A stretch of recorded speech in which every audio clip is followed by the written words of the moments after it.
ក្រោយបណ្ដាសាដ៏សាហាវនាងវិនីតាបានរស់នៅក្នុងភាពអាម៉ាស់នឹងការចងចាំនៃពាក្យបណ្ដាសាដែលចងវាសនានាងឲ្យត្រូវធ្លាក់ទៅជាទាសករប៉ុន្តែនាងនៅតែថែរក្សាសុទ្ធទី2ដោយចិត្តស្ងប់ស្ងាត់និងសង្ឃឹមថាវានឹងក្លាយជាពន្លឺដ៏ចុងក្រោយនៃជីវិតថ្ងៃមួយខណៈនាងវិនីតានិងនាងការទ្រុដ៏លំហែកាយនៅតាមឆ្នេរសមុទ្រស្រាប់តែមានទិដ្ឋភាពដ៏អស្ចារ្យលេចឡើងលើមេឃសេះសម្បុរសសុទ្ធមួយក្បាលភ្លឺចែងចាំងដោយពពកបានហោះហើរឆ្លងកាត់មេឃដោយលឿនរហ័សរាងកាយបញ្ចេញពន្លឺទេវតាធ្វើឲ្យពិភពលោកដូចជាស្ងប់ស្ងាត់មួយភ្លែតនោះគឺជាឧច្ចយស្វារៈសេះក្បាលផ្លាំស្ដេចនៃសេះទាំងឡាយ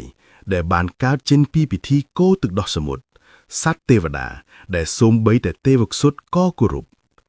ភ្នែកនាងវិនីតាភ្លឺឡើងដោយការភ្ញាក់ផ្អើលប៉ុន្តែភ្នែកនាងការទ្រូវិញប្រែជាត្រជាក់និងពោពេញដោយល្បិច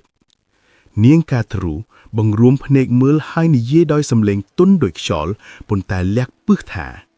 សេះនោះស្រស់ស្អាតមែនទេបងស្រីប៉ុន្តែបងឃើញដូចខ្ញុំទេកន្ទុយរបស់វាមិនមែនសសុទ្ធទេវាមានពណ៌ខ្មៅនាងវិនីតាឆ្លើយភ្លាមៗដោយជឿជាក់លើភ្នែករបស់ខ្លួន